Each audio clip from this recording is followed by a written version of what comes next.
Assalamualaikum warahmatullahi wabarakatuh. Shalom, Om Swastiastu, Namo Buddhaya, salam kebajikan untuk kita semua.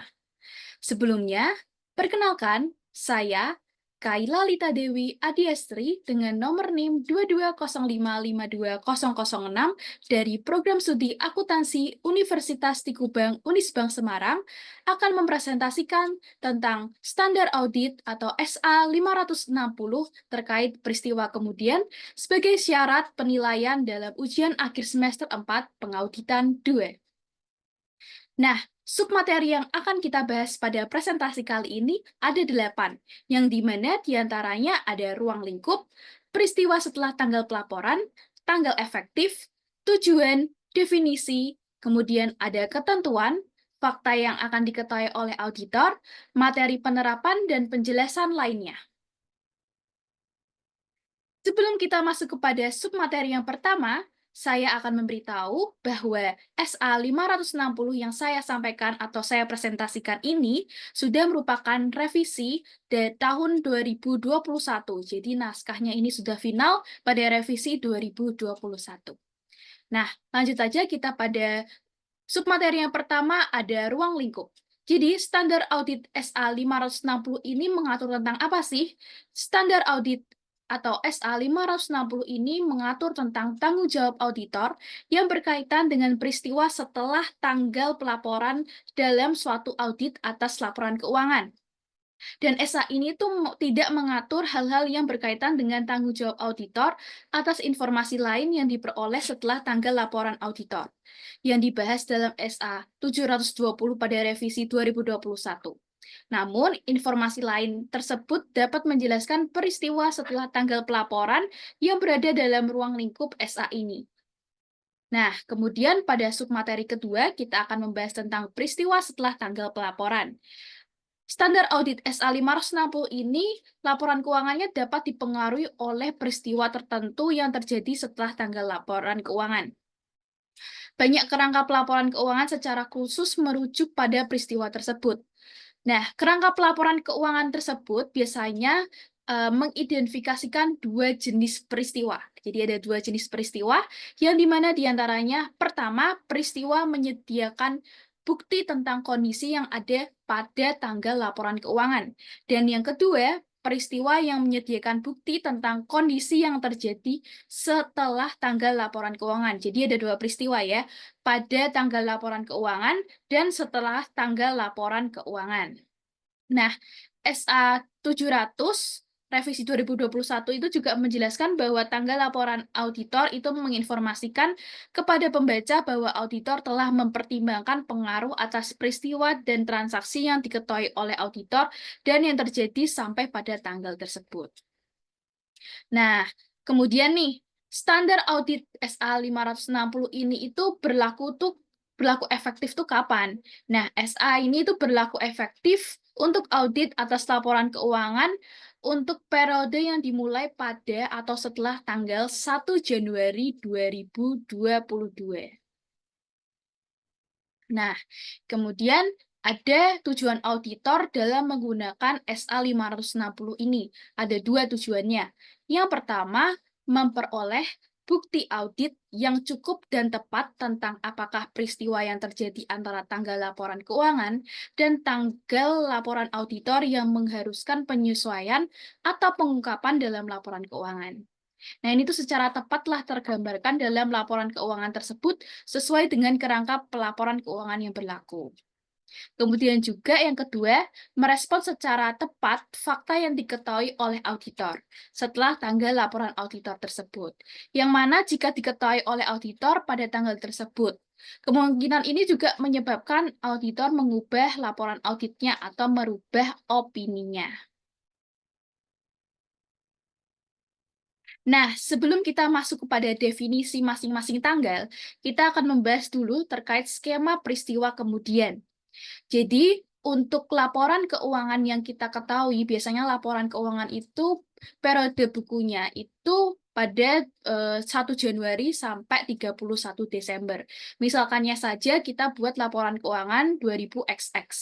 Jadi periodenya itu dari Januari sampai Desember. Nah, Pada 31 Desember itu ketika tutup buku, itu merupakan tanggal laporan keuangan. Nah, sebelum tanggal laporan keuangan itu ada peristiwa sebelum tanggal laporan keuangan. Dan juga ada peristiwa pada laporan keuangan yang tadi juga udah disebutkan. Kemudian, setelah tanggal laporan keuangan itu tidak langsung diterbitkan, ada tanggal pengesahan laporan keuangan dulu. Nah, biasanya tuh tanggal pengesahan laporan keuangan itu bukan hanya disahkan laporan keuangannya saja, tapi juga ada bukti-bukti atau catatan-catatan yang mendukung dari laporan keuangan ini. Di antara tanggal setelah laporan keuangan dan tanggal sebelum pengesahan laporan keuangan ini ada peristiwa setelah tanggal pelaporan. Kemudian, setelah tanggal pengesahan laporan keuangan itu ada tanggal laporan audit. Jadi di sini mula auditor melakukan laporannya dan memberikan opini atas laporan keuangan yang dia audit. Nah, setelah itu barulah tanggal diterbitkannya laporan keuangan. Di sini baru laporan keuangan itu diterbitkan. Antara tanggal laporan keuangan sampai dengan tanggal diterbitkannya laporan keuangan itu tuh belum dikatakan selesai. Jadi opini itu dapat berubah apabila menemukan bukti dari fakta yang ada. Masih bisa nih opininya itu berubah seperti itu. Nah, tapi setelah tanggal diterbitkannya laporan keuangan, opini itu seharusnya tidak dapat diubah karena laporan keuangan ini sudah diterima oleh pihak ketiga atau pihak eksternal yang dapat melihat laporan keuangan yang sudah dipublish ini. Seharusnya laporan auditnya itu tidak bisa diubah atau opininya tidak bisa diubah. Namun, nanti kita akan bahas terkait apabila terjadi kita mendapatkan bukti yang fakta bahwa harus merubah opininya. Nanti kita akan bahas bagaimana respon auditor dan bagaimana tanggung jawab auditor, dan auditor itu harus melakukan apa sih? Nah, itu kita akan bahas nanti. Sebelum itu, kita akan bahas per definisi dari tanggal-tanggal yang tadi sudah disebutkan. Untuk makna tanggal laporan keuangan, tanggal akhir dari periode terakhir yang dicakup oleh laporan keuangan. Itu definisinya.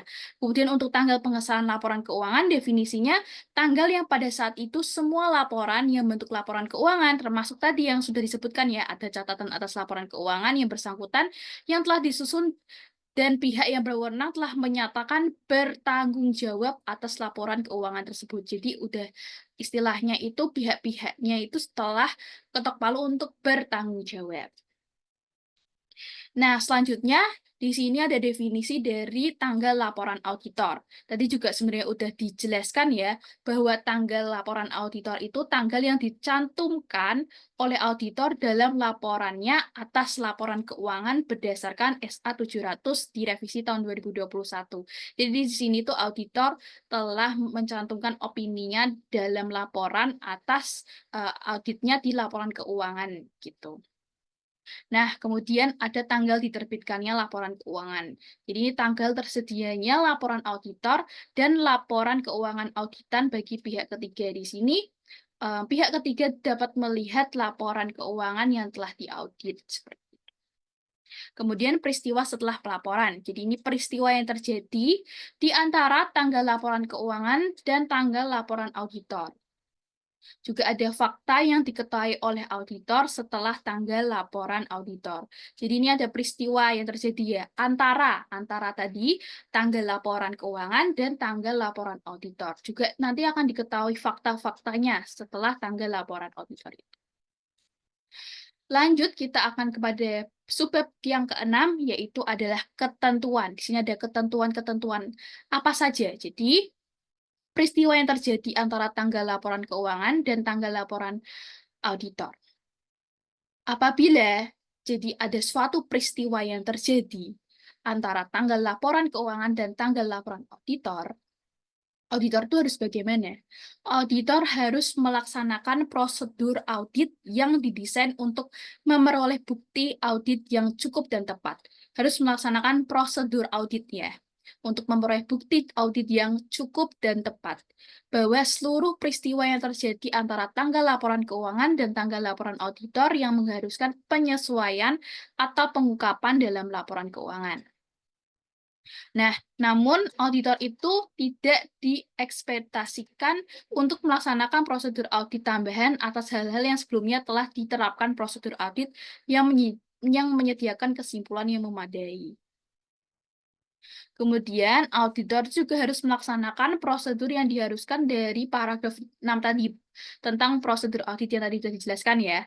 Sehingga prosedur tersebut itu mencangkup periode dari tanggal laporan keuangan sampai ke tanggal laporan auditor, atau periode yang terdekat yang sehingga itu dapat dicapai.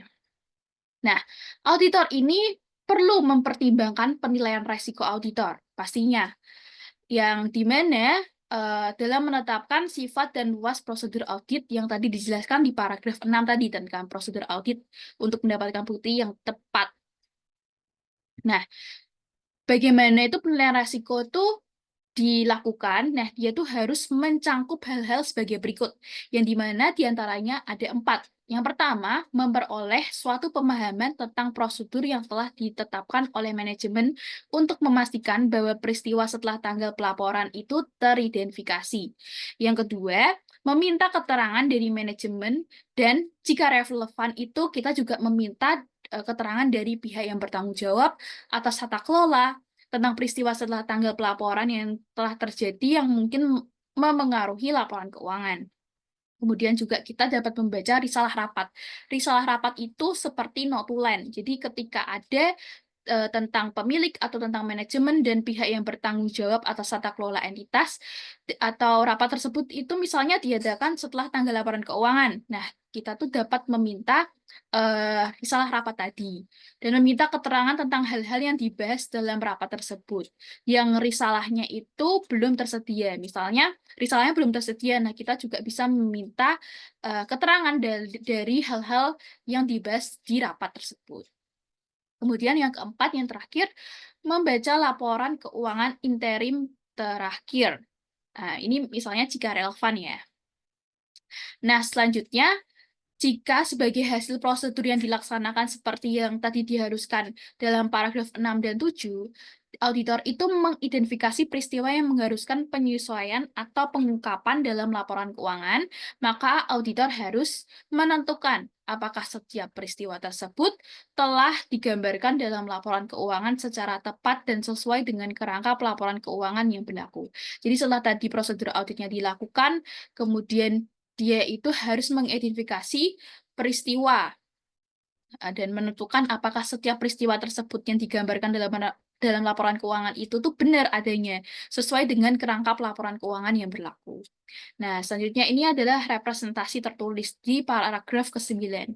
Jadi, auditor tuh harus meminta kepada manajemen dan jika relevan juga kepada pihak-pihak yang terkait yang bertanggung jawab untuk memberikan suatu representasi tertulis, jadi keterangan atau penilaian berdasarkan dari standar audit 580 di revisi 2021, yang menyatakan bahwa seluruh peristiwa yang terjadi setelah tanggal laporan keuangan dan memerlukan penyesuaian atau pengungkapan sesuai dengan kerangka pelaporan keuangan yang berlaku itu telah disesuaikan dan juga telah diungkapkan.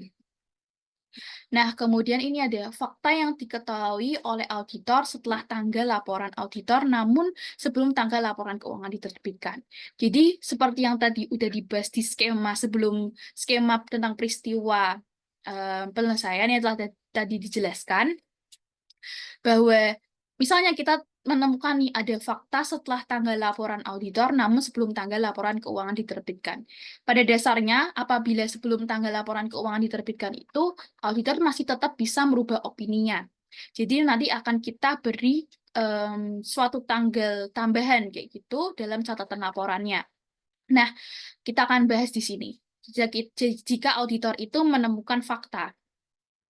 Nah, auditor itu sebenarnya tidak memiliki kewajiban untuk melaksanakan prosedur audit atas laporan keuangan yang sudah disesuaikan dari fakta itu.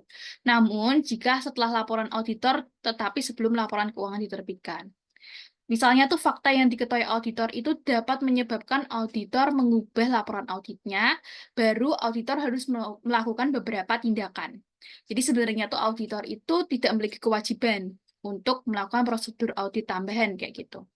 Tapi, kalau misalnya fakta yang tadi disebutkan itu akan memengaruhi atau mengubah laporan audit yang sebelumnya telah dilaporkan, nah, auditor itu perlu melakukan beberapa cara atau melakukan beberapa tindakan.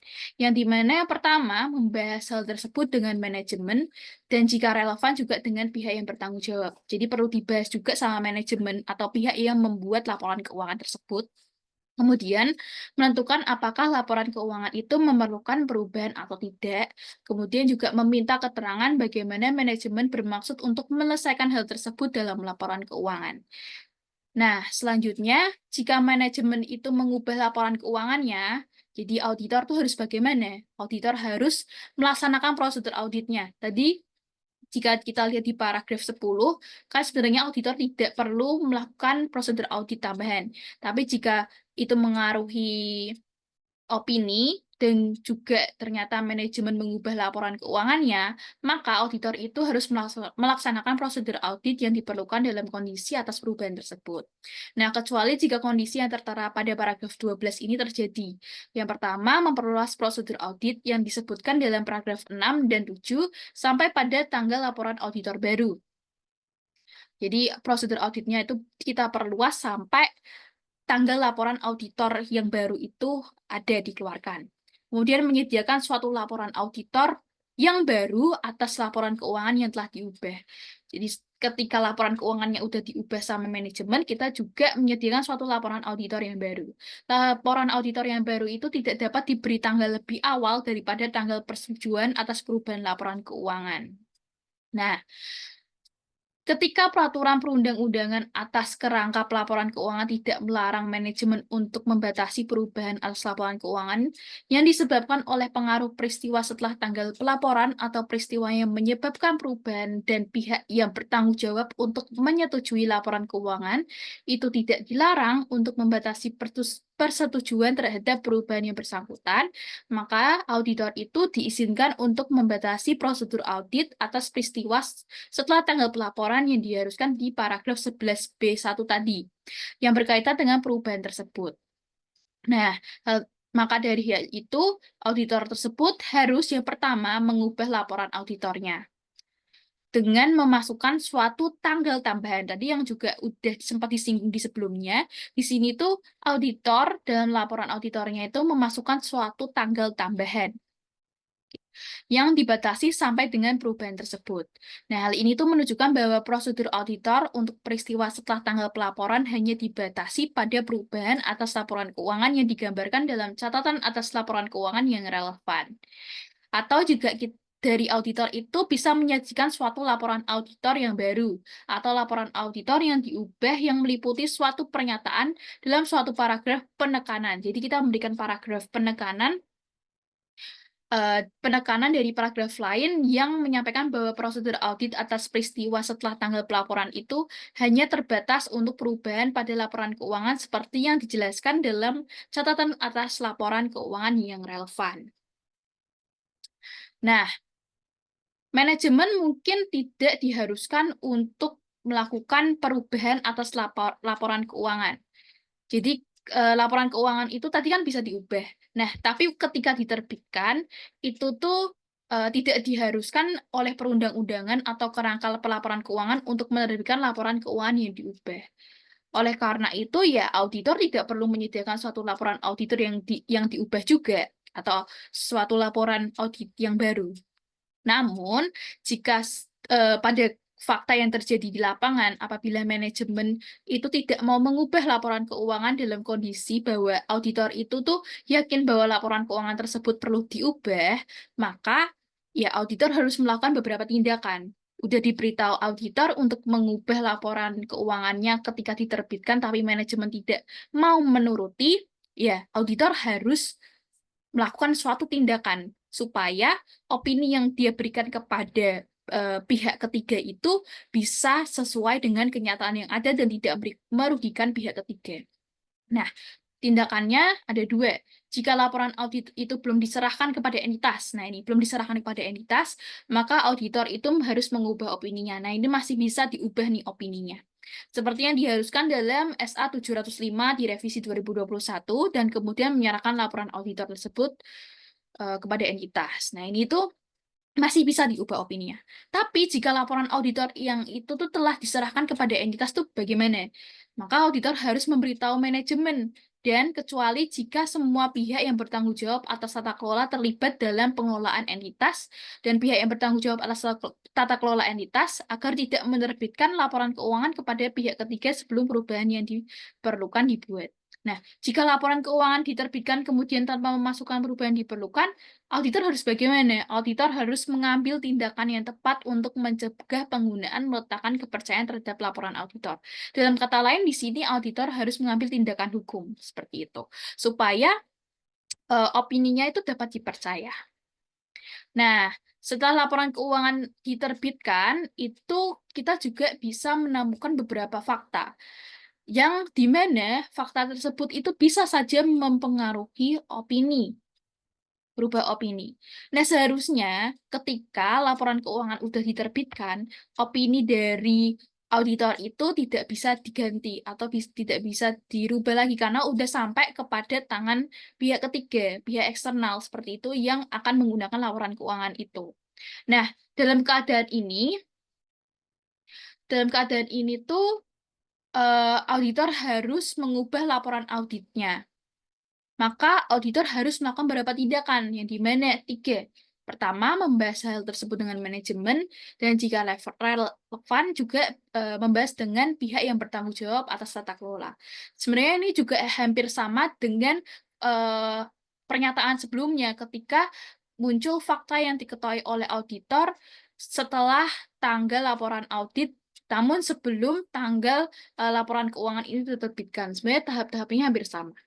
Kemudian yang kedua, menentukan apakah laporan keuangan memerlukan perubahan atau tidak. Kemudian yang ketiga, meminta keterangan bagaimana manajemen bermaksud untuk menyelesaikan hal tersebut dalam laporan keuangan. Nah, jika manajemen mengubah laporan keuangannya, maka auditor itu harus bagaimana? Tadi kan udah ada disuruh sama auditor bahwa manajemen harus mengubah laporan keuangannya dan auditor harus melaksanakan prosedur audit yang diperlukan dalam kondisi atas perubahan tersebut. Kemudian auditor juga harus menelaah tahap-tahap yang dilakukan oleh manajemen untuk memastikan bahwa semua pihak yang menerima laporan keuangan yang diterbitkan sebelumnya itu juga bersama dengan laporan auditor yang diberikan informasi situasi tersebut. Nah, kecuali jika kondisi dalam paragraf 12 itu berlaku. Nah, bagaimana ketika kondisi dalam paragraf 12 berlaku? Yang pertama, kita harus memperluas prosedur audit yang disebutkan dalam paragraf 6 dan 7, sampai pada tanggal laporan auditor baru, dan tanggal laporan auditor baru tidak lebih awal daripada tanggal persetujuan atas perubahan laporan keuangan. Dan kita juga dapat menyerahkan laporan auditor baru atas laporan keuangan yang diubah. Kemudian yang ketiga,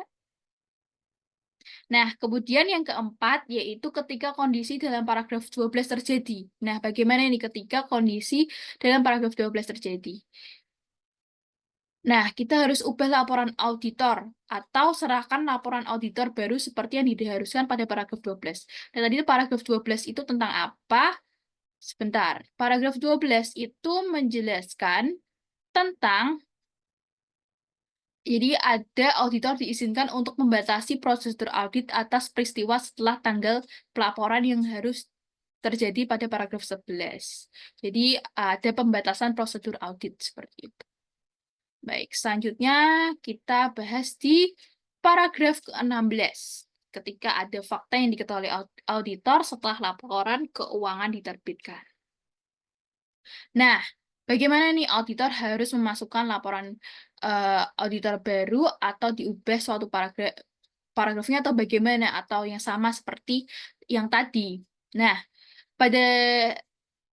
pada kenyataan yang terjadi itu sebenarnya hampir sama dengan fakta yang diketahui oleh auditor setelah laporan audit itu diberikan dan sebelum laporan keuangan diterbitkan. Nah, itu tuh auditor juga harus memasukkan dalam laporan auditor baru atau yang diubah suatu paragraf penekanan. Ada suatu paragraf penekanan atas suatu hal atau paragraf-paragraf lain dengan berpedoman pada suatu catatan atas laporan keuangan yang lebih intensif. Nah, ini juga membahas nih. Jadi ada suatu paragraf yang ditonjolkan dari paragraf-paragraf lainnya. Yang sifatnya itu paragraf ini tuh menjelaskan, membahas tentang alasan kenapa diubah sih, kenapa diubah tuh laporan keuangannya. Sehingga bagi pihak ketiga itu dapat notice, dapat dia tuh paham tentang perubahan yang terjadi. Jadi dia tidak keliru dan opini dari auditor ini bisa dipertanggungjawabkan.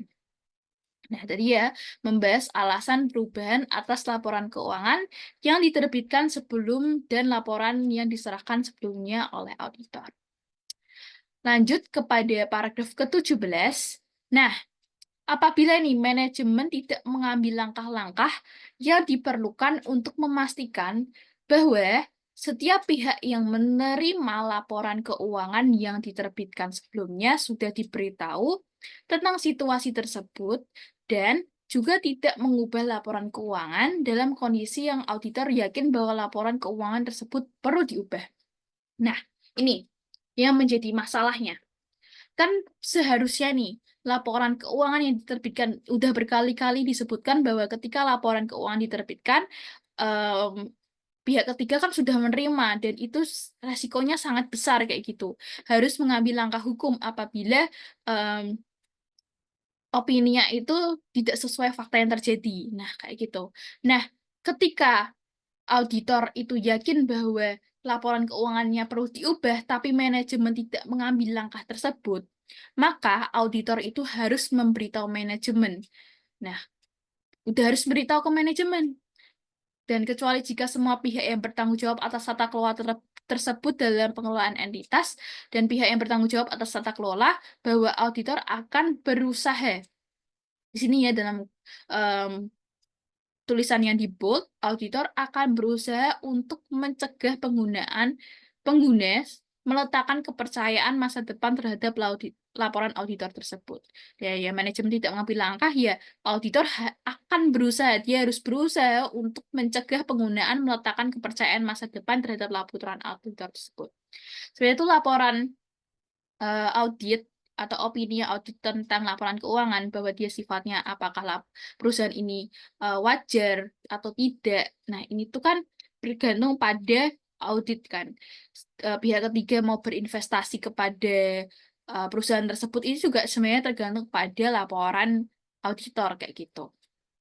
Nah, jadi auditor tuh harus bersikap yang tegas terhadap laporan audit yang sudah sampai kepada laporan keuangan yang telah diterbitkan. Jadi auditor akan berusaha untuk mencegah pengguna meletakkan kepercayaan masa depan terhadap laporan auditor tersebut. Nah, masih lagi nih, jika meskipun dengan pemberitahuan tersebut, manajemen atau pihak yang bertanggung jawab atas tata kelola itu tidak mengambil langkah-langkah yang diperlukan, udah auditor masih berusaha lagi, dan lagi-lagi pihak yang bertanggung jawab atas laporan keuangan tersebut itu tidak mengambil langkah, maka jalan satu-satunya auditor harus mengambil tindakan yang tepat untuk mencegah penggunaan meletakkan kepercayaan terhadap laporan auditor. Nanti juga disebutkan dalam subbab yang ke-8 terkait materi dan penjelasan penerapan lainnya. Di sini tuh tindakannya adalah tindakan hukum. Jadi dia cari advisor hukum untuk menjelaskan bahwa opininya itu jangan dipercaya dahulu karena ada beberapa fakta yang ia ketahui setelah laporan keuangan ini diterbitkan. Nah, di sini ada subbab ke-8 yang akan kita bahas di sini.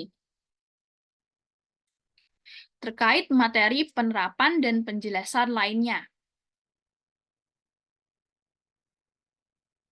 Baik, di sini untuk yang pertama, tadi pada subbab yang pertama kita belajar tentang ruang lingkupnya. Di sini, ketika laporan keuangan auditan dicantumkan dalam dokumen lain setelah penerbitan laporan keuangan, jadi itu selain laporan tahunan yang berada dalam ruang lingkup SA 720 di revisi 2021. Nah, jadi laporan keuangan itu yang diaudit oleh auditor itu, kita tidak hanya mengaudit laporan keuangannya, tapi juga mengaudit catatan-catatan yang bisa memengaruhi laporan keuangan tersebut, yang mendukung juga laporan keuangan tersebut, yang nantinya juga mengaruhi laporan audit. Nah, auditor itu juga mungkin memiliki tanggung jawab tambahan. Pastinya, ada tanggung jawab tambahan yang berhubungan dengan peristiwa setelah tanggal pelaporan yang perlu dipertimbangkan oleh auditor. Jadi, walaupun setelah tanggal pelaporan, auditor juga perlu memiliki tanggung jawab gitu yang dipertimbangkan oleh auditor, seperti ketentuan peraturan perundang-undangan yang melibatkan penawaran atas sekuritas untuk publik dalam yurisdiksi tempat ditawarkannya sekuritas tersebut. Nah, ini ada contoh nih, contoh di ruang lingkup sesuai dengan tadi paragraf yang pertama. Auditor itu mungkin diharuskan untuk melakukan proses audit tambahan sampai pada tanggal dokumen penawaran terakhir. Jadi, tadi juga udah disebutkan ada prosedur audit tambahan. Jadi, ada prosedur audit yang pertama yang pastinya dilakukan oleh audit, dan sebenarnya tuh untuk prosedur audit tambahan itu tidak wajib dilakukan. Namun dalam kasusnya, apabila ada fakta yang terjadi, ada fakta-fakta yang dia dapatkan atau auditor dapatkan itu pada sebelum tanggal penerbitan laporan keuangan ataupun setelah tanggal laporan keuangan, ya mau tidak mau auditor harus melakukan prosedur audit tambahan.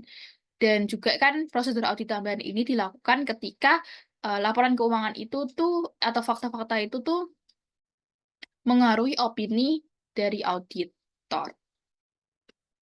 Nah, prosedur-prosedur ini tuh dapat mencakup hal-hal yang tercantum dalam paragraf 6 dan paragraf 7 yang dilakukan sampai pada atau mendekati tanggal berlaku efektif dokumen penawaran terakhir. Dan juga kita bisa membaca dokumen penawaran tersebut untuk menganalisis apakah informasi lain dalam dokumen penawaran konsisten dengan informasi keuangan yang terkait dengan auditor. Jadi walaupun ada prosedur audit tambahan, jadi prosedur auditnya itu juga kita juga menganalisis terkait dokumen-dokumen yang ada, itu kayak kita benar-benar harus menganalisis apakah informasi lain dalam dokumen penawaran itu tuh konsisten dengan informasi keuangan yang terkait dengan auditor. Jadi benar-benar apakah harus relevan, harus dicek lagi, berulang kali harus dicek lagi. Sehingga lagi-lagi pihak ketiga ini dapat mempercayai opini yang diberikan oleh auditor.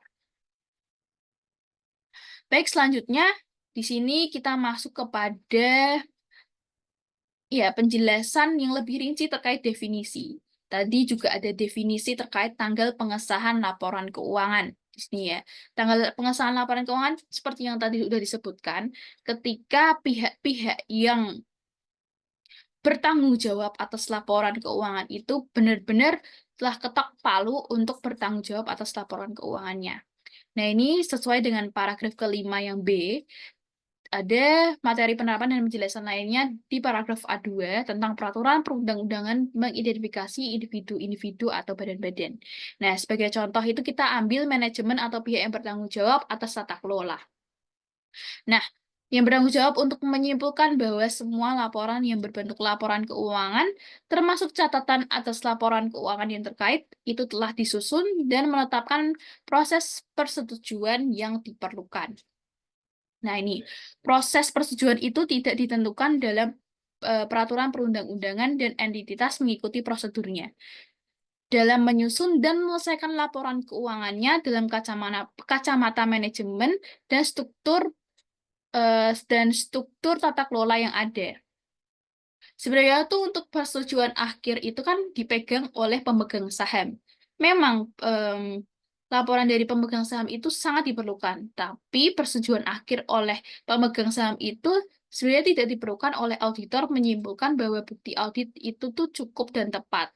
Jadi, dari auditor tuh tidak memerlukan persetujuan akhir tersebut yang berbasis bagi opini auditor atas laporan keuangannya telah diperoleh.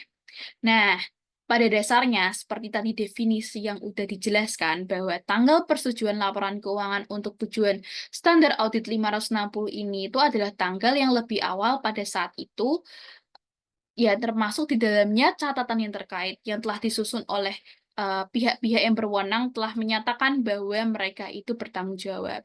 Jadi, tanggal yang lebih awal pada saat itu yang pihak berwenang menentukan bahwa pernyataan laporan keuangan ini benar-benar dapat dipertanggungjawabkan. Seperti itu. Nah, kemudian juga ada definisi dari tanggal laporan keuangan. Nah, kemudian ada definisi dari tanggal laporan keuangan di paragraf kelima C. Nah, ini ada materi penjelasan dan penjelasan lainnya di paragraf A3. Laporan audit tidak dapat diberi tanggal lebih awal daripada tanggal yang pada saat itu auditor telah memperoleh bukti yang cukup dan tepat sebagai basis opini atas laporan keuangan.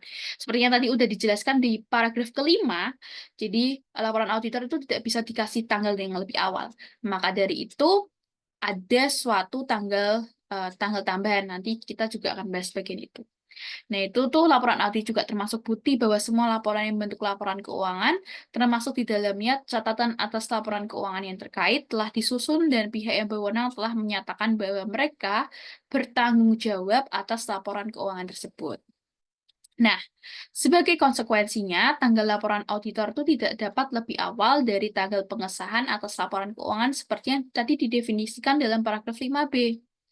Suatu periode waktu mungkin berlalu karena masalah administratif antara tanggal laporan auditor sebagaimana tadi sudah didefinisikan dalam paragraf 5C dan tanggal penyerahan laporan auditor kepada entitas. Nah, tanggal penerbitan laporan keuangan di paragraf 5D, yaitu tanggal penerbitan laporan keuangan pada umumnya itu juga tergantung pada peraturan yang berlaku dalam lingkungan yang menjadi tempat berusaha entitas. Jadi, dalam beberapa kondisi itu tanggal penerbitan laporan keuangan itu mungkin merupakan tanggal pada saat laporan keuangan diserahkan kepada regulator. Karena laporan keuangan auditor itu tidak dapat diterbitkan tanpa laporan auditor, pastinya. Ketika laporan keuangan diterbitkan, laporan auditor pun juga ada di dalam laporan keuangan tersebut. Dan sifatnya laporan keuangan yang sudah diaudit itu bisa dipercaya oleh publik. Nah, tanggal penerbitan laporan keuangan auditan tidak seharusnya hanya pada atau setelah tanggal laporan auditor, tetapi juga harus pada setelah laporan auditor tersebut diserahkan kepada entitas. Nah, ini ada pertimbangan spesifik atas entitas sektor publik. Nah, dalam kasus sektor publik, ada tanggal penerbitan laporan keuangan yang mungkin nih sama dengan tanggal laporan keuangan auditan dan laporan auditor atas laporan keuangan tersebut disajikan kepada pembuat undang-undang atau dengan cara lain itu diumumkan kepada publik. Nah, peristiwa yang terjadi antara laporan keuangan dan tanggal laporan auditor di paragraf ke-6 sampai dengan paragraf yang ke-9.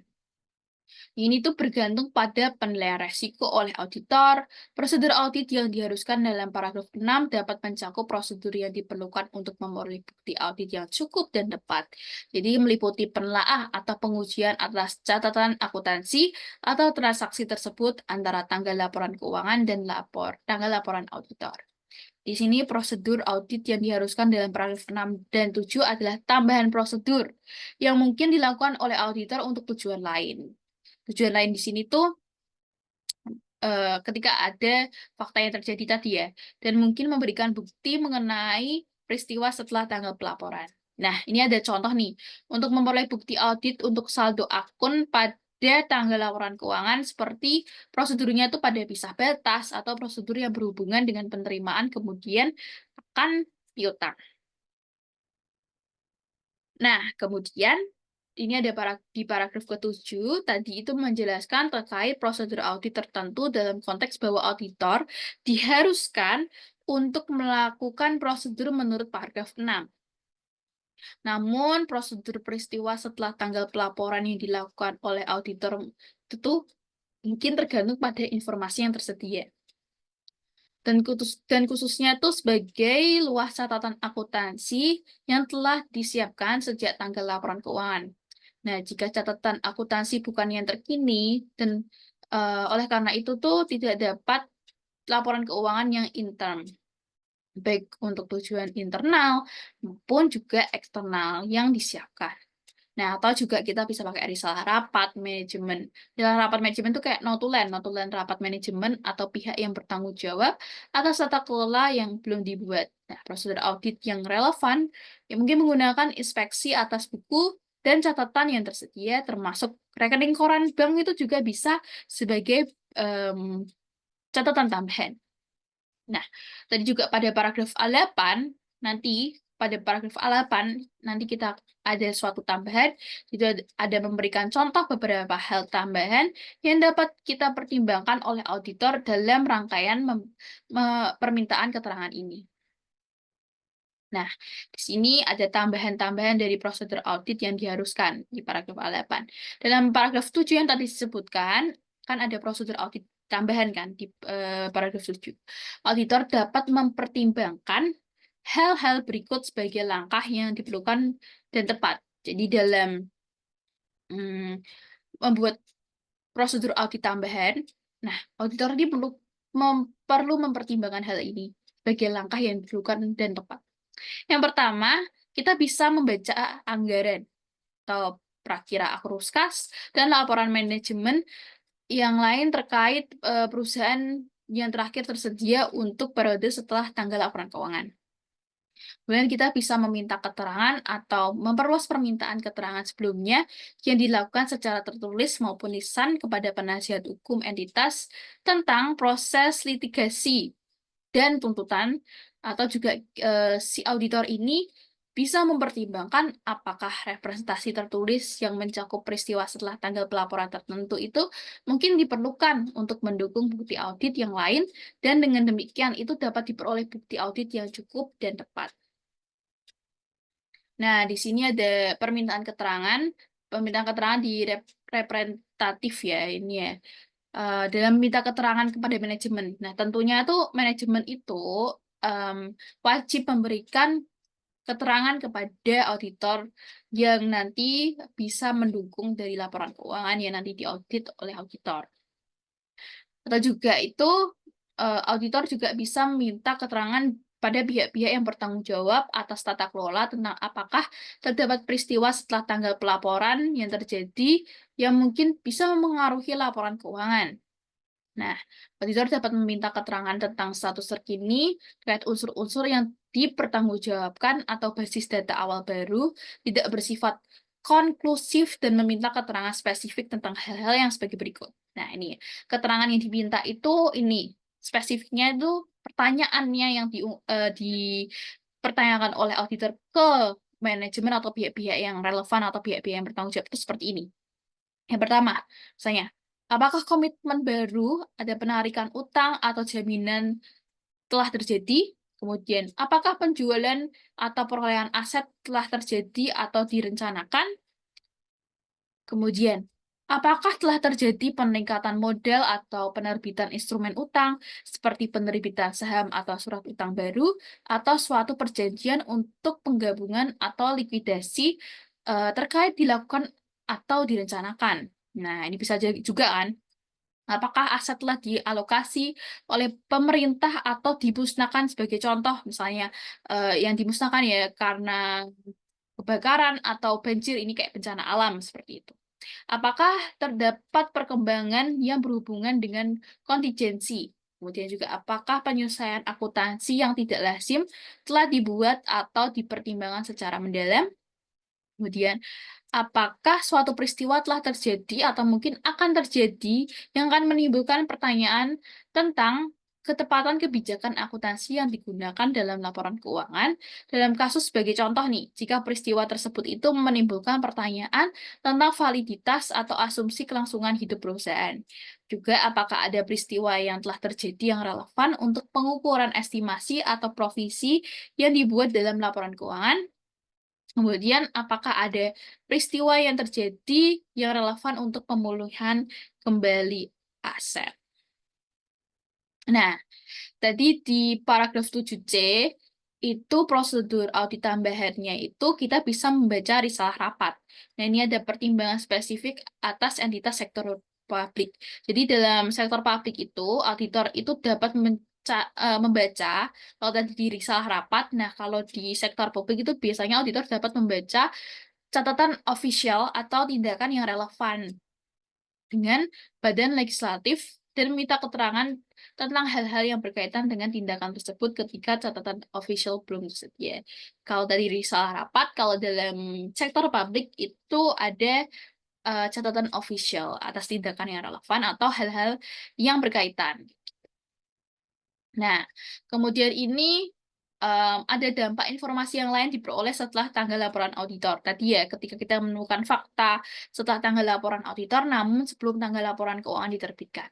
Nah, meskipun auditor tidak berkewajiban untuk melaksanakan prosedur audit apapun terkait dengan laporan keuangan setelah tanggal laporan auditor, tetapi sebelum tanggal laporan keuangan diterbitkan, pada SA 770 revisi 2021 yang memuat ketentuan dan pedoman yang terkait dengan informasi lain yang diperlukan setelah tanggal laporan auditor, yang dapat mencakup informasi lain yang diperoleh setelah tanggal laporan auditor, tetapi sebelum tanggal laporan keuangan diterbitkan.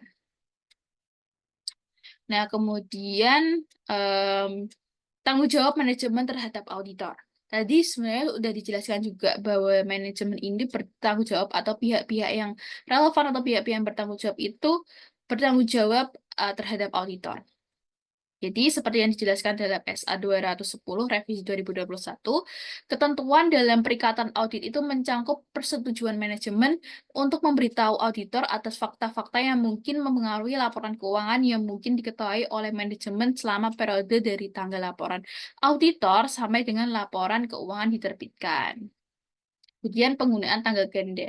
Tadi juga disebutkan juga, jadi ada penggunaan tanggal ganda. Dalam kondisi yang dijelaskan dalam paragraf A12A tadi, auditor itu harus mengubah laporan auditor untuk memasukkan tanggal tambahan yang dibatasi untuk perubahan tersebut. Nah, tanggal laporan auditor atas laporan keuangan sebelum perubahan ini tuh kemudian oleh manajemen tetap tidak berubah karena tanggal ini tuh menginformasikan pembaca tentang kapan pekerjaan audit. Jadi hanya tentang pekerjaan audit saja atas laporan keuangan tersebut pastinya. Namun suatu tanggal tambahan ini nantinya dimasukkan pada laporan auditor. Jadi bukan pada laporan keuangan, tapi pada laporan auditor.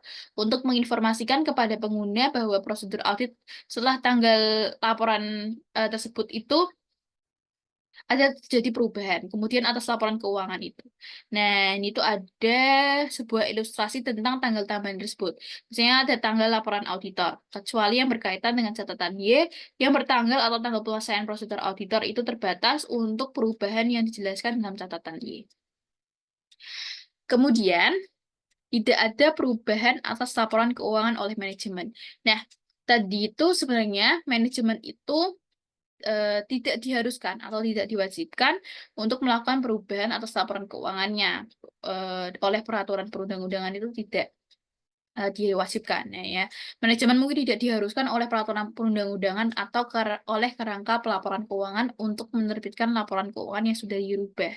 Nah, mengapa hal ini? Mengapa kok tidak diwajibkan ya gitu? Nah, karena hal ini tuh sering terjadi ketika penerbitan laporan keuangan untuk periode berikutnya itu tuh jaraknya tuh dekat. Jaraknya tuh semakin dekat. Atau sebagai pengungkapan yang tepat dibuat dalam laporan tersebut. Kemudian, ini ada pertimbangan spesifik atas entitas sektor publik. Nah, dalam sektor publik itu tindakan yang diambil berdasarkan paragraf 13 ketika manajemen tidak mengubah laporan keuangan dapat mencakup pelaporan secara terpisah untuk badan pembuat undang-undang atau juga badan lain yang relevan untuk hierarki pelaporan tentang implikasi peristiwa setelah tanggal pelaporan terhadap laporan keuangan dan laporan auditor.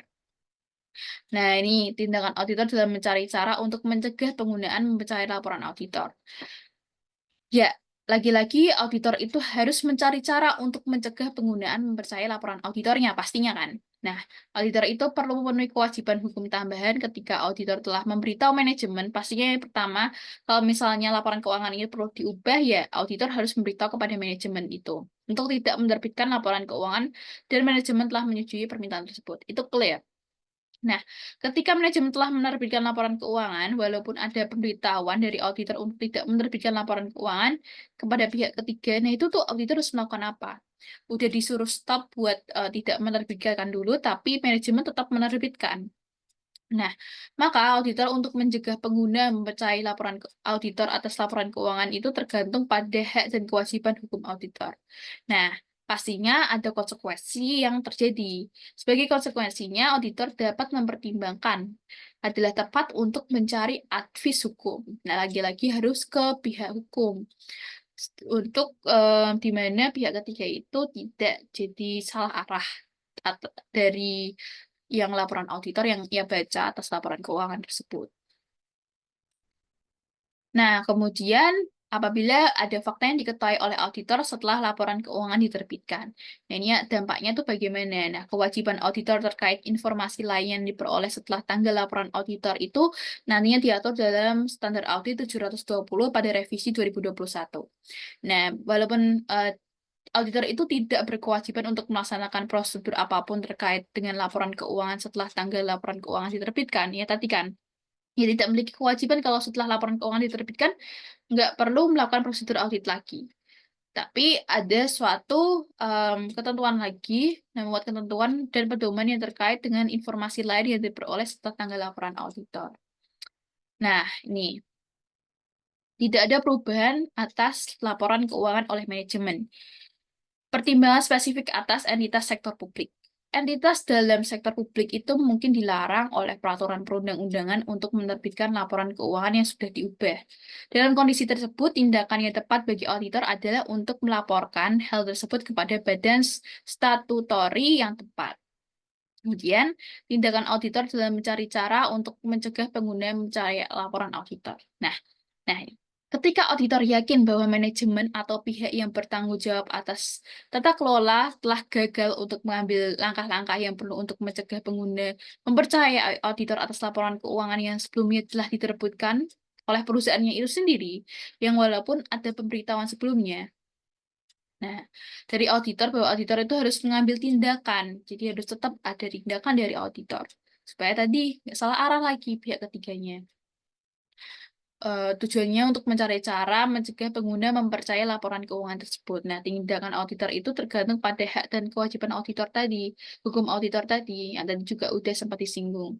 Sebagai konsekuensinya, lagi-lagi dia harus mempertimbangkan dan tepat itu mencari advis hukum ke hukum. Nah, tidak terasa kita sudah berada di penghujung presentasi ini. Sebelum saya tutup, ada suatu quotes yang benar-benar menginspirasi saya dari salah satu tokoh publik atau mentor juga, yaitu B.J. Habibie, yang dimana quotes-nya seperti ini. Percaya itu baik, namun mengecek kembali lebih baik lagi. Nah, untuk auditor-auditor atau saya yang nantinya menjadi auditor ke depannya atau apapun saya ke depannya atau dari teman-teman masa depan dari teman-teman atau pekerjaan teman-teman sekarang, percaya itu baik, namun bagaimana kita bisa mengecek kembali itu lebih baik lagi. Jangan langsung menerima suatu hal itu mentah-mentah, tapi kita harus mengecek. Bisa jadi hal yang kita dapatkan itu sebagai hoax, tapi ternyata setelah kita cek lagi itu ternyata itu fakta, atau kebalikannya. Awalnya kita anggap fakta, ternyata itu hoax. Nah, itu kita perlu mengecek kembali hal-hal yang tadinya kita dapatkan, seperti itu. Sekian informasi dari saya.